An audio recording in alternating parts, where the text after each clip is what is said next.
नमस्कार सबाइके आमार दार्जिलिंग सिरिजेर एटा 6 नम्बर एवं शेष भिडियो।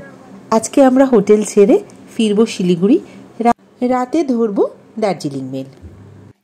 सकाल थेकेई आज भीषण बृष्टि, माने एतटाई बृष्टि जे सामने कुयाशा एवं बृष्टिते किच्छु देखा जाच्छे ना।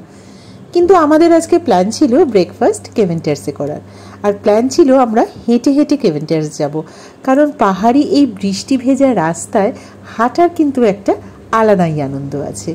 তাই দুজনে মিলে বেরিয়ে পড়লাম কেভেন্টার্সের উদ্দেশ্যে। মেফেয়ার থেকে কেভেন্টার্স ওই মিনিট 10-12 মতো হাঁটা পথ, তবে বৃষ্টি পড়ছিল বলে আমাদের কিন্তু একটু বেশি সময় লেগেছিল। কেভেন্টার্স বলা যেতে পারে বাঙালির কাছে, বাঙালি কেন, যারাই দার্জিলিং ঘুরতে আসে তাদের কাছে একটা সেন্টিমেন্টের মতো। তবে এই কেভেন্টার কিন্তু তৈরি হয়েছিল ব্রিটিশ আমলে, বহু পুরনো এই কেভেন্টার্স।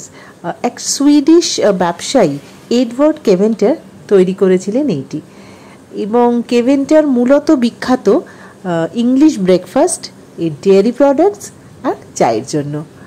আর মাইল থেকে একদমই হাঁটা পথে অবস্থিত এটা, এবং দার্জিলিংয়ে এসে কেভেন্টার্স একটা ইংলিশ ব্রেকফাস্ট না করলে কিন্তু আমার মনে হয় দার্জিলিং ঘোরাটা একটু হলেও অসম্পূর্ণ থেকে যাবে। এক ঝাঁক বৃষ্টি মাথায় নিয়ে আমরাও পৌঁছলাম কেভেন্টার্সে। সিঁড়ি বেয়ে উঠে গেলাম ওপরে।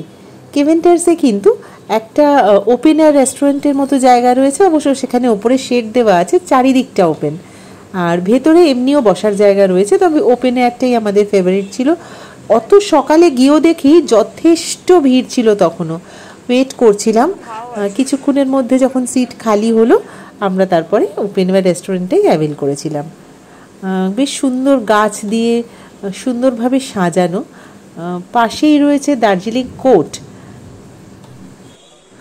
আমি যদিও চা খুব একটা খাই না, তবুও আমার হাজব্যান্ড চা প্রথমেই অর্ডার করেছিল তার জন্য।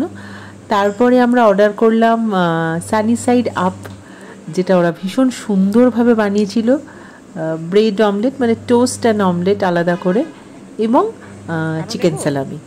এছাড়া এখানে পর্কও খুব ফেমাস, কিন্তু আমি ব্যক্তিগতভাবে এটি পছন্দ করি না বলে আমি নিইনি। আমরা চিকেন সালামি খেয়েছি।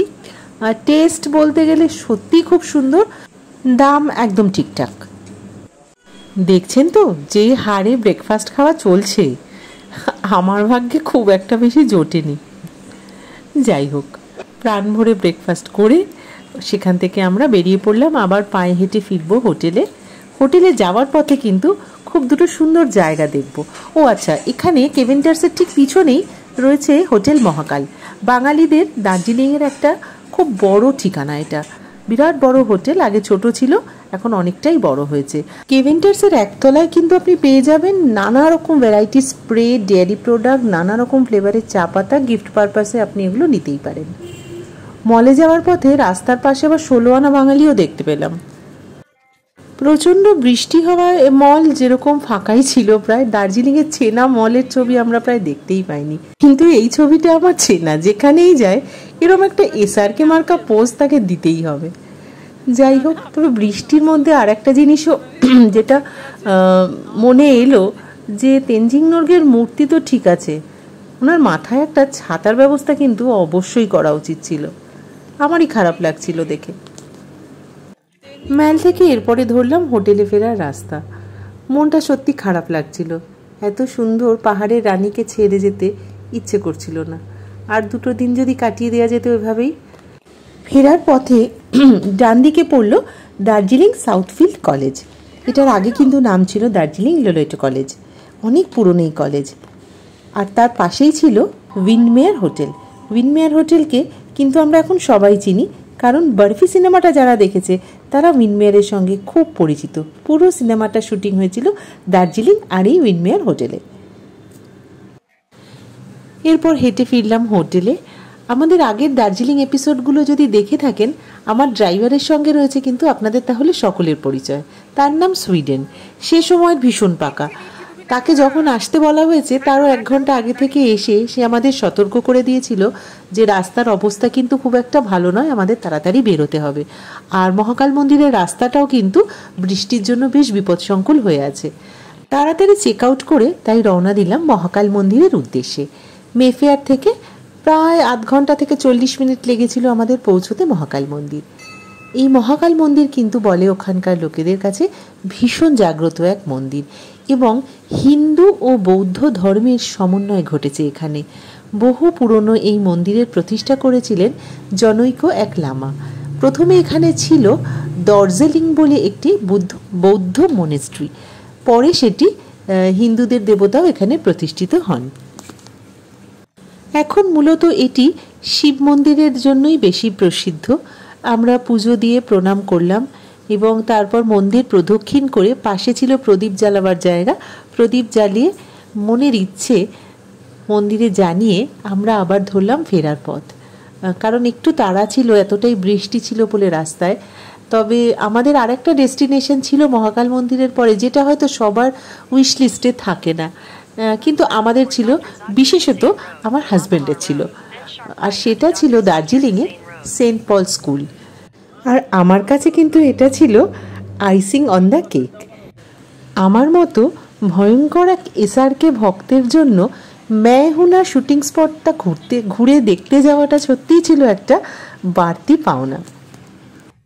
1823 সালে সেন্ট পল স্কুলের গোড়াপত্তন কিন্তু হয়েছিল কলকাতায়। জন উইলিয়াম রিকেটস বলে জনৈক অ্যাংলো ইন্ডিয়ান সাহেব ব্রিটিশ এবং অ্যাংলো ইন্ডিয়ান বাচ্চাদের জন্য তৈরি করেছিলেন এই স্কুল 11 নম্বর পার্ক স্ট্রিটে। পরে কিছু অসুবিধার জন্য 1863 সালে এই স্কুল কলকাতা থেকে স্থানান্তরিত হয় দার্জিলিংয়ের জালাপাহাড় অঞ্চলে। স্কুলে ঢোকার এটা রাস্তার দুদিকে কিন্তু রয়েছে পাইন আর ঝাউ গাছের জঙ্গল। আর স্কুলটা যখন এসে সামনে থেকে দেখলাম, এটা ঠিক বলে বোঝানো যাবে না যে এই স্কুলটা দেখে ঠিক কীরকম অনুভূতি আমাদের হয়েছিল। সবাই এতটা ডিসিপ্লিনড, ছোট ছোট বাচ্চারা থেকে টিচার, প্রত্যেকটা জিনিস এত সুন্দর নিয়ম মেনে হচ্ছিল, কোথাও এক ফোঁটা আওয়াজ নেই। অবাক চোখে দেখলাম। তার সঙ্গে অবশ্য বিভিন্ন জায়গা দেখে ম্যাহুনা সিনেমাটারও বিভিন্ন ক্লিপগুলো মনে পড়ে যাচ্ছিল। যাই হোক, সেন্ট পল স্কুল দু চোখ ভরে দেখে আমরা এবার রওনা দিলাম শিলিগুড়ির পথে আমাদের পড়বে মিরিক। সেই রুট দিয়েই আমাদের সুইডেন নিয়ে যাবে বলেছে। বৃষ্টির জন্য খুব জোরে আমাদের গাড়ি চালানো যাচ্ছিল না। এবং এই জায়গাটা দেখুন, সুখিয়াপোখরি বাজার, এটা দেখে পুরো মনে হচ্ছে না একটা জল রং দিয়ে আঁকা ক্যানভাসের মতো সামনেটা। তো এরকমই মেঘ, বৃষ্টি আর কুয়াশার মধ্যে দিয়েছিল আমাদের ফেরার রাস্তা। ও অবশ্য এর মধ্যে আর একটা জায়গাও সুইডেন আমাদের দেখিয়েছিল, সেটা হচ্ছে সীমানা ভিউ পয়েন্ট। এটা মিরিক যাওয়ার পথেই পড়ে এবং এটি বিখ্যাত মূলত ইন্দো নেপাল বর্ডার দেখা যায় বলে। কিন্তু বিশ্বাস করুন, বৃষ্টির জন্য আমরা কিচ্ছু দেখতে পাইনি। সীমানা ভিউ পয়েন্টে কিছু দোকানপাট ছিল, সেখান থেকে দু একটা সুভেনিয়ার ছোটোখাটো আমরা কিনেছিলাম, কিন্তু বৃষ্টির জন্য আমরা বেশিক্ষণ সেখানে দাঁড়াইও নি। আলো ঝলমলে একটা দিনে কিন্তু এই সীমানা ভিউ পয়েন্ট থেকে ভীষণ সুন্দর একটা ইন্দো নেপাল বর্ডার এবং দার্জিলিংয়ের একটা ভিউ পাওয়া যায়, কাঞ্চনজঙ্ঘার ভিউ পাওয়া যায়। আপনারা যদি একটা রোদ ঝলমল দিনে আসতে পারেন, আপনাদের ভালোই লাগবে। তো সীমানা ভিউ পয়েন্ট ক্রস করে এবার আমরা যাচ্ছি মিরিকের দিকে।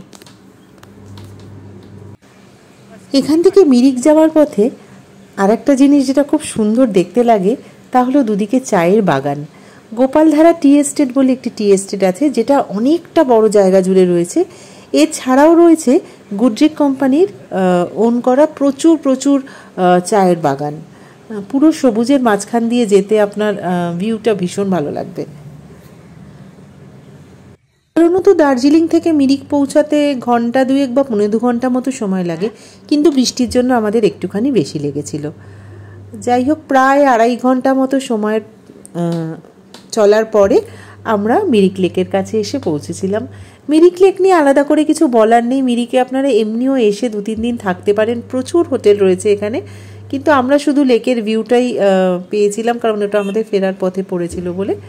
কিছুক্ষণ লেকের ধারে কাটালাম, একটু স্ন্যাক্সও খেয়েছিলাম কারণ খিদে পেয়ে গেছিলো খুব। তারপরে আবার ওই চা বাগানের মধ্যে দিয়ে আমরা ধরেছিলাম শিলিগুড়ির রাস্তা। দার্জিলিংয়ে আমাদের কাটানো এই 3-4টে দিন আপনাদের কেমন লাগলো অবশ্যই জানাবেন কমেন্ট করে। পারলে ভিডিওটি শেয়ার করবেন। সাবস্ক্রাইব না করা থাকলে অবশ্যই করে নিন। চেষ্টা করব আরও সুন্দর সুন্দর নানান ডেস্টিনেশনে আপনাদেরকে সঙ্গে করে নিয়ে যেতে। ভালো থাকবেন সবাই, আবার ফিরবো নতুন কোনো ভিডিও নিয়ে। নমস্কার।